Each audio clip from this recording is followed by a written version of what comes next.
Olá pessoal, sou o professor José Rodrigues Pereira, conhecido como Professor Pereira.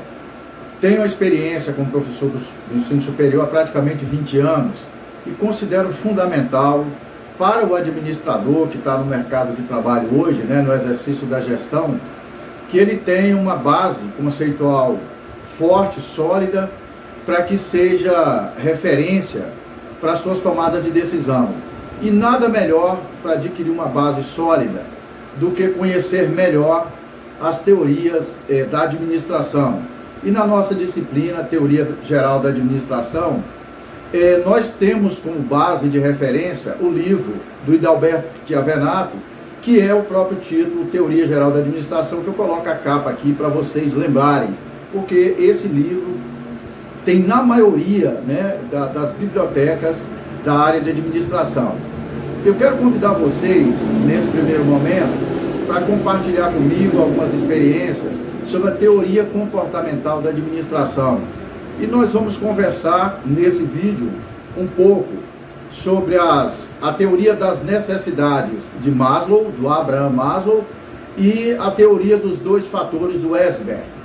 Eu acho essencial a gente conhecer isso, porque nós vamos trabalhar nesse capítulo do livro Teoria Geral da Administração sobre a questão do comportamento das pessoas e do que motiva as pessoas. Então é de fundamental importância que o administrador saiba trabalhar com essa questão do comportamento, porque exatamente nós sabemos que o principal capital, o capital mais importante de uma empresa é sim o capital humano, e comportamento está relacionado com pessoas. Pessoal, no caso, nesse capítulo da teoria geral, da teoria do comportamento, o Maslow ele apresentou uma teoria da motivação segundo a qual as necessidades humanas estão organizadas e dispostas em níveis. É como se houvesse uma hierarquia, Ele parte das necessidades básicas, que é aquilo que é essencial para a vida humana, certo? E vai até, ele considera 5 níveis nessa teoria, a partir da base da pirâmide, até a teoria, até a base, o conceito de autorrealização da pessoa. Quer dizer, o ser humano sai de atender as necessidades básicas, vamos dizer, de sede, de fome, de um lugar para dormir, até a necessidade de se autorrealizar. Por exemplo, alguém que tem a habilidade de escrever um livro, e ser reconhecido. Apesar de ser um profissional de mercado, a pessoa ser reconhecida por uma atividade que ultrapassa muito as atividades do seu dia a dia. Eu convido a vocês, sejam muito bem-vindos à Teoria Geral de Administração, e é uma satisfação enorme poder compartilhar essa experiência com vocês. Vamos lá, pessoal. Então, o Maslow coloca lá na base da pirâmide, vai aparecer para vocês a figura dessa pirâmide, as chamadas necessidades fisiológicas. Olha o que ele diz aqui. Elas correspondem às mais essenciais necessidades do ser humano, que são ligadas à sobrevivência. Então, assim, a gente precisa comer, a gente precisa tomar água, a gente precisa alimentar o corpo da gente, a gente precisa ter um lugar para dormir. Pensa no profissional, pensa em você a cada dia que você acorda de manhã e você está se preparando para ir para o seu local de trabalho. E você, gestor, você, administrador, pensa nos seus funcionários, na sua equipe. O que é essencial para que essas pessoas tenham, no mínimo, como sobrevivência, para que elas estejam bem ao longo do dia de trabalho, para cumprir bem o seu horário de trabalho e, naturalmente, desenvolver e desempenhar suas funções. Então, é importante, quer dizer, pensa, se um funcionário da sua equipe, se um membro da sua equipe, por exemplo, não tiver o que comer em casa, o que seria um extremo, Se a pessoa já trabalha, já é funcionária de uma empresa, ou mesmo que seja um comportamento empreendedor, que a pessoa tem o próprio negócio, é normal que ela tenha, no mínimo, a renda para satisfazer a necessidade de alimentação, de ter água para beber, de ter um suco em casa, de ter uma fruta, e naturalmente, poder também atender essas necessidades básicas da sua própria família, que o Maslow coloca como necessidade fisiológica. Eu vou colocar para vocês aqui o que o Maslow diz E entre essas necessidades fisiológicas estão alimentação, a pessoa poder respirar, quer dizer, você viver num lugar que não tenha tanta poluição, que não vai afetar a sua saúde, né? Que não vai afetar o seu desempenho futuro no mercado de trabalho, na empresa, descansar, dormir bem, ser bem hidratado, considerado também uma necessidade fisiológica para as pessoas que já têm a vida sexual, têm uma vida sexual saudável, com o companheiro, com a companheira, né? Que seja uma relação bacana, para que a pessoa possa estar bem a cada dia que ela acorda, para que ela possa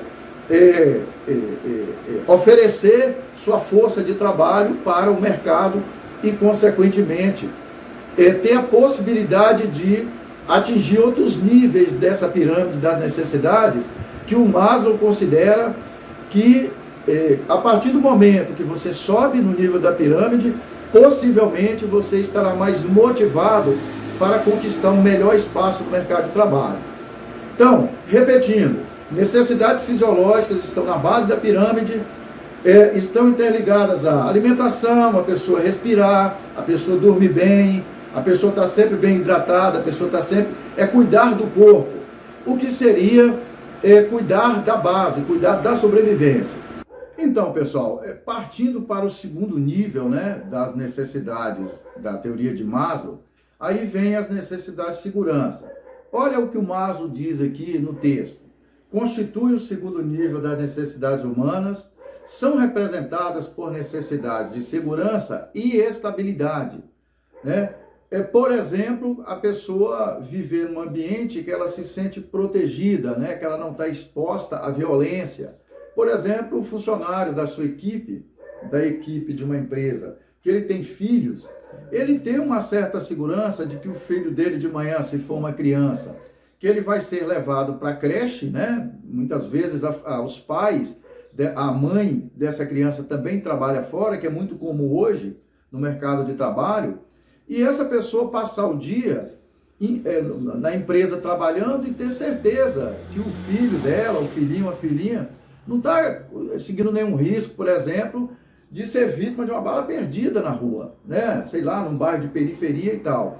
Então pensa na sua situação, se você tem filho, se você tem filha, né? Mesmo que seja um adolescente, um pré-adolescente, o momento que ele se desloca de manhã ou no período da tarde, enquanto você e sua esposa ou seu esposo estão no local de trabalho. Que essa necessidade de segurança, né? De ter o seu fator psicológico, emocional equilibrado, de você não viver assustado no dia a dia com a possibilidade de haver alguma instabilidade na sua maneira de viver. Então, é isso que o Maslow coloca.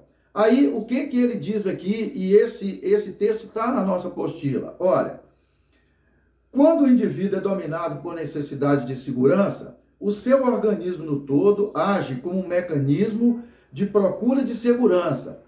E as necessidades de segurança funcionam como elementos organizadores quase exclusivos do comportamento. Pensa se você, por exemplo, está no seu local de trabalho e você deixou seu filho doente em casa, né? Seu filho doente em casa. E mais se você mora num lugar que tem uma unidade de saúde, que pode, a pessoa que ficou tomando conta do seu filho, se pode levar rapidamente na unidade de saúde, se houver algum agravante, né, no estado de saúde dessa pessoa, do seu filho, que ele seja uma criança, que ele seja um pré-adolescente, um adolescente, então você vai se sentir mais tranquilo no seu local de trabalho, apesar de você ter deixado um problema, né, um ente querido em casa com uma determinada deficiência de saúde naquele determinado momento. Então, se essas necessidades de segurança estão satisfeitas, normalmente, o Maslow coloca, as pessoas tendem a se preocupar com a necessidade imediatamente superior, que são as necessidades sociais.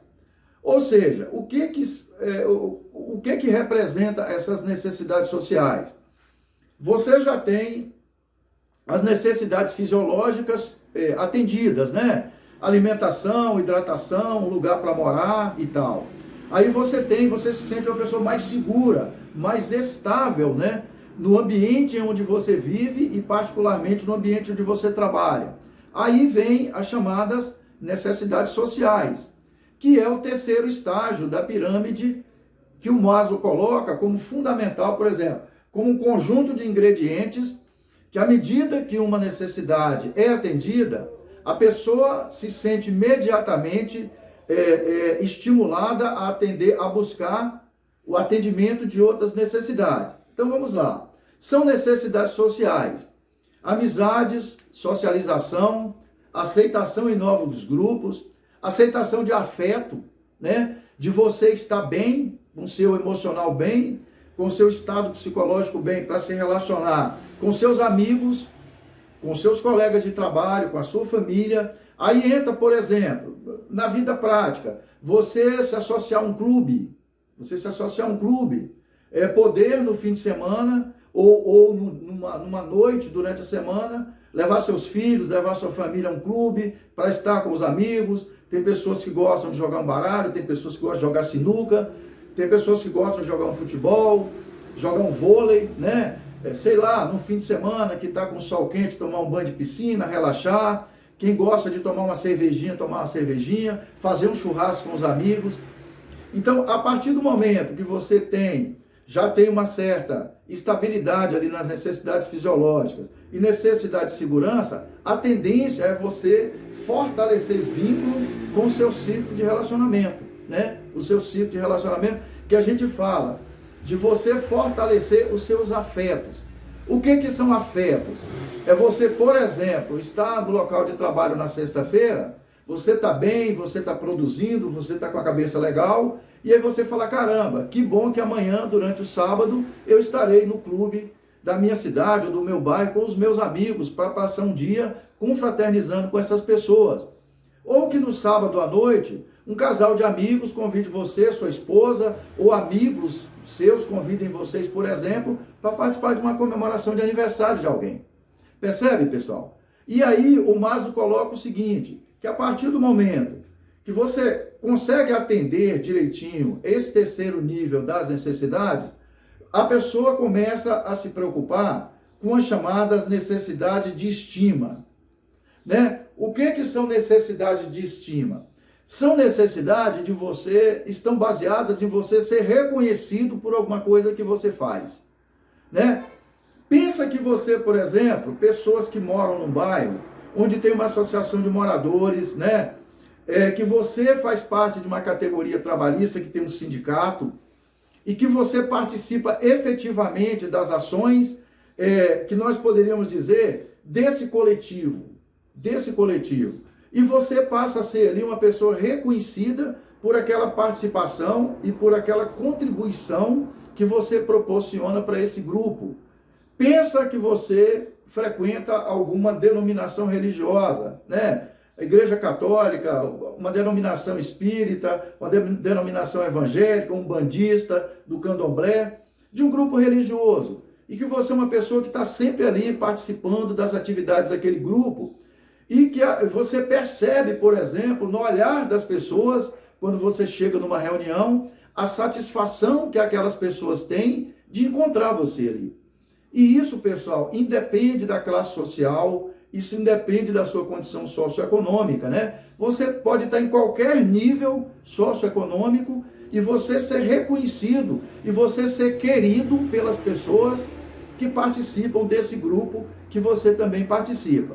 Olha o que o Maslow diz. Em geral, a necessidade de estima é de sentir-se digno, sentir-se respeitado por si mesmo e pelas outras pessoas, com prestígio, você ser uma pessoa prestigiada por aquilo que você faz e você sentir orgulho daquilo que você faz. Nós nunca podemos confundir orgulho com arrogância. Eu sou isso, eu sou aquilo. Não. É você se sentir orgulhoso por ter a sensação de pertencer a um grupo e desse grupo reconhecer você. Aí o que o Maslow diz aqui: a satisfação das necessidades de estima conduz a sentimento de autoconfiança, de valor, força, prestígio, poder, capacidade e utilidade. Quer dizer, você percebe, começa a perceber a importância que você tem quando você participa de algum grupo, né? Quando você participa de alguma instituição, de alguma congregação. Aí o que o Maslow coloca? Esse é o quarto estágio da pirâmide. Quer dizer, quando você já se sente orgulhoso, quer dizer, você se sente reconhecido, a tendência natural é você querer atender às necessidades de autorrealização. Autorrealização, mesmo que você seja um funcionário de uma empresa, que você tenha, nós vamos colocar de uma forma bastante forte, que você tem um chefe, mas que você na sua vida pessoal, ou mesmo na empresa, que é respeitada a sua autonomia para realizar projetos pessoais seus, né? É igual tem uma teoria que fala que o homem se realiza quando ele tem filhos, quando ele planta uma árvore e quando ele escreve um livro. Isso, não, você não precisa da autorização de outras pessoas para fazer isso, né? Você pode fazer porque você já cumpriu as necessidades, as quatro anteriores da pirâmide, as necessidades fisiológicas, de segurança, as necessidades sociais, as necessidades de estima, e agora você vai partir para projetos que sejam seus, que mesmo que você seja funcionário de uma empresa, mesmo que você seja empregado de uma empresa, você começa a desenvolver seus próprios projetos. O que o Maslow diz? São as necessidades humanas mais elevadas e que estão no topo, quer dizer, na parte superior da pirâmide, na parte superior da hierarquia das necessidades. Ele cita aqui a autonomia, a independência e o autocontrole. Quer dizer, nesse momento da sua vida, e é importante, pessoal, isso não tem uma relação direta com você ser mais velho em termos de idade ou você ser mais novo. Não tem. Tem pessoas hoje que chegam, há alguns anos, que chegam nesse nível das necessidades, sei lá, com 30 anos de idade, né? Nós estamos chegando cada vez mais cedo no mercado de trabalho. E muitas vezes é a partir do mercado de trabalho, é a partir, por exemplo, de você ter sua própria renda, de você ter sua realização profissional, que você começa a realizar outros desejos, né? Que estão lá registrados na sua memória afetiva. Então, as necessidades de autorrealização, essa tendência, olha o que o Maslow diz aqui, se expressa por meio do impulso que a pessoa tem para tornar-se sempre mais do que é e de vir a ser tudo que pode ser. Então você vai querer ser muito mais do que você é agora e ampliar seu potencial para realizar muito mais projetos. Isso está claro para vocês, pessoal? Ficou claro? Vamos então para algumas considerações básicas que o Maslow faz, certo? Eu vou colocar aqui, à medida que eu for falando, esse texto vai aparecer para vocês aqui na tela desse vídeo. Então vamos lá. O Maslow diz o seguinte, as necessidades humanas assumem formas e expressões que variam conforme o indivíduo. Ao longo da vida de uma pessoa, nem todas as pessoas vão atingir o pico da pirâmide. Nem todas as pessoas. Tem pessoas que, dependendo do estágio de vida que ela tiver, que dependendo do nível de escolaridade dela, que dependendo da ambição que ela tem como pessoa, que essa pessoa muitas vezes vai chegar na necessidade de estima, né? Na necessidade social, que é o terceiro estágio da pirâmide. Muitas vezes a pessoa tem a vida dela ali, né?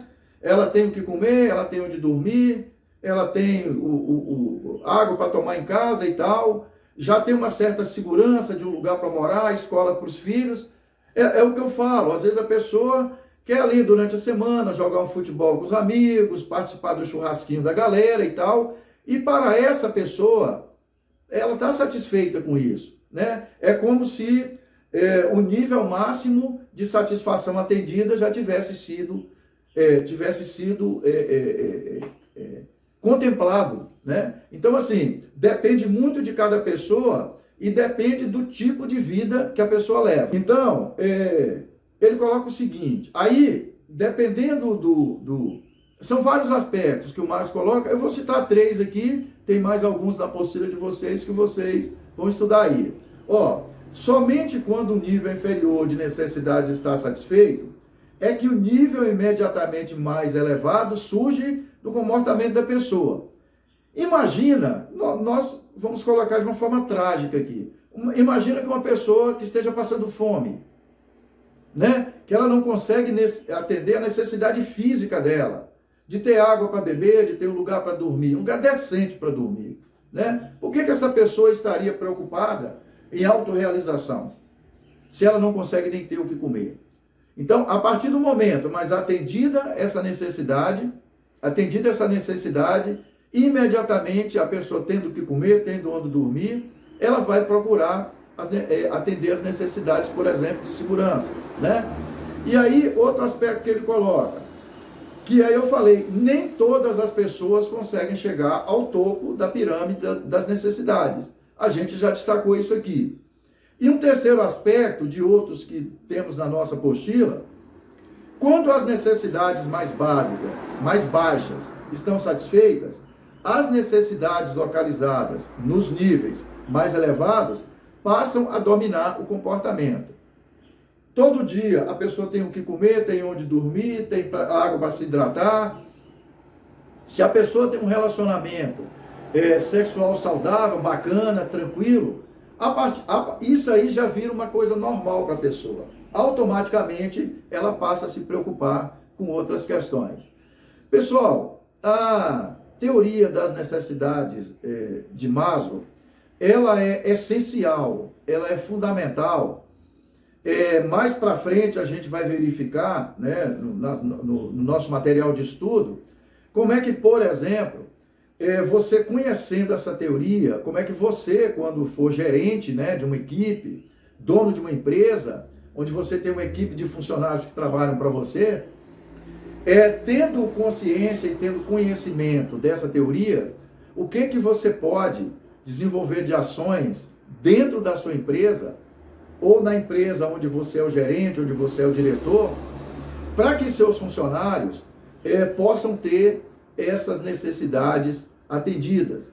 A empresa pode contribuir muito, porque tem necessidades que têm uma relação com a vida pessoal do seu funcionário, né? E tem necessidades que, por exemplo, boa parte dessas necessidades, para que elas sejam atendidas, é preciso que a pessoa tenha renda, é preciso que a pessoa tenha dinheiro, né? E aí a empresa pode contribuir muito para que a pessoa tenha, e aí dentro da teoria do comportamento, para que a pessoa tenha uma vida mais feliz. E a empresa pode contribuir muito com isso. Esse é o papel do administrador, do gestor, do gerente e do diretor de uma empresa. Contribuir para que seu funcionário e seus familiares tenham uma vida mais digna, uma vida mais equilibrada, uma vida mais segura e possivelmente uma vida mais feliz. Pessoal, então, na sequência, né, do nosso material de estudo, da teoria comportamental da administração, tem a teoria dos 2 fatores do Esberg. O Frederick Esberg, assim como o Maslow, também um professor, né, da área de administração, professor norte-americano, psicólogo também, e ele elabora essa teoria dos 2 fatores, que tem a ver muito com a questão da motivação, né? Tem a ver com a questão da motivação. Aí vamos lá. Ele tenta explicar o comportamento das pessoas aí em situação de trabalho, no ambiente de trabalho, tá certo? Aí vamos lá. Primeiro, os fatores higiênicos ou fatores extrínsecos. O que são extrínsecos? É que são independem da vontade da pessoa. Independem da vontade da pessoa. Por exemplo, eu trabalho numa determinada empresa. A empresa que vai determinar o salário que ela vai me pagar, né? A partir do momento que eu já, sei lá, mesmo que eu tenha negociado meu contrato de trabalho certinho, né? Que eu tenha um nível profissional, que eu tenha, em um determinado momento, como exigir um salário melhor, mas a partir daí é aquele salário que passa a valer. Eu não posso chegar lá em qualquer momento e falar, a partir de agora eu quero ganhar 3 vezes mais do que eu ganho. Então, os fatores higiênicos e extrínsecos, eles vão além da vontade da pessoa. Aí vamos lá. Estão localizados no ambiente que rodeia as pessoas e abrange as condições dentro das quais elas desempenham seu trabalho. Como essas condições são administradas e decididas pela empresa, né, os fatores higiênicos estão fora do controle das pessoas. Aí, quais são os principais fatores higiênicos, segundo Esber? Salário, o tipo de supervisão. Um funcionário não pode escolher o tipo de gerente com quem ele vai trabalhar, né? A gente vai ver um pouco mais na frente do nosso material de estudo, a chamada teoria X, é a teoria Y, que são 2 dos estilos de administração, né? Você pode ter um gerente mais centralizador, você pode ter um gerente que tem uma visão mais horizontal da relação com o funcionário, que dê ao funcionário mais a possibilidade de participar, de emitir opiniões, não é assim? Também as condições físicas e ambientais do trabalho, né? Isso muitas vezes não é o funcionário que determina, apesar de que na legislação, por exemplo, voltada para a segurança do trabalho, um pouco mais para frente no curso de vocês vão estudar sobre isso, por exemplo, categorias profissionais que têm que usar os EPIs, equipamentos de segurança. Então, isso já é determinado por lei. Não é a empresa que diz que vai fazer ou que não vai fazer. Mas, no geral, você chega, por exemplo, você trabalha no escritório de uma empresa. Você chega lá, os móveis já estão lá. As mesas já estão lá. Muitas vezes, a sua sala não é tão refrigerada, mas é o que tem para você trabalhar. Tá certo? Políticas e diretrizes da empresa, as normas da empresa que você tem que seguir, não é? O regulamento interno, etc. Então, são fatores de contexto e se situam no ambiente externo que circunda o indivíduo. As pesquisas de Esber revelaram que, quando os fatores higiênicos são ótimos, eles apenas evitam a insatisfação. Por quê? Olha, pessoal, as pesquisas do Esber mostram que quando os fatores higiênicos são ótimos, quer dizer, você tem um bom local de trabalho para desenvolver a sua função, você tem um bom salário, né? O ambiente de trabalho é bacana, o chefe não é tão rigoroso e tal, não é grosseiro. Você acaba, na verdade, se acostumando com esse ambiente. Então isso para você passa a ser normal, Eu sempre gosto de citar um exemplo que eu considero importante. Você ganha R$2.000 por mês. Aí você recebe uma promoção, passa a exercer uma outra função na empresa e você passa a ganhar R$3.500. Um ano depois, nossa, é uma conquista, é maravilhoso, é encantador isso. Quase dobrou o seu salário. Um ano depois, você já estará possivelmente acostumado com essa nova renda. Então, ganhar R$3.500 por mês já não é um fator tão motivador, porque aquela renda já foi incorporada na sua rotina, no seu cotidiano. Percebe, pessoal? Então, o que ele diz aqui? Se elevam a satisfação, não conseguem sustentá-la por muito tempo. Naqueles primeiros meses, por exemplo, do aumento de salário, você está feliz, você coloca novos projetos na sua cabeça, às vezes você queria comprar um bem para sua casa, para sua família, você já tem a possibilidade de comprar, daqui a pouco você se acostuma com essa nova renda, tá certo? Então, quando os fatores higiênicos são precários, eles provocam a insatisfação do funcionário. Então, se você trabalha numa sala que não é climatizada, que é quente, né? Uma sala mal iluminada, você tem um chefe que é indigesto, que é autoritário, que é grosseiro.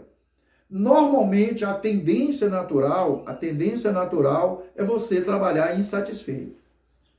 Ok?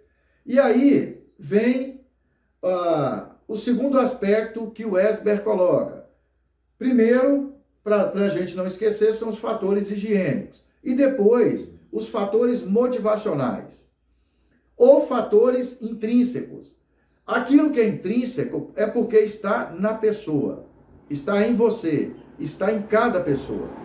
E tem um aspecto importante, que esse fator motivacional, muitas vezes ele é individual. O que motiva mais uma pessoa, às vezes não é a mesma situação que motiva na mesma proporção uma outra pessoa. Então vamos lá. Esses fatores intrínsecos, conforme o Esber, eles estão relacionados com o conteúdo do cargo e com a natureza das tarefas que a pessoa executa. Tá? Então, se você trabalha numa atividade onde você gosta, que você se sente bem, a tendência natural é isso interferir positivamente na sua motivação. Um exemplo, tem pessoas que têm uma capacidade muito maior de trabalhar com a parte da burocracia dentro da empresa.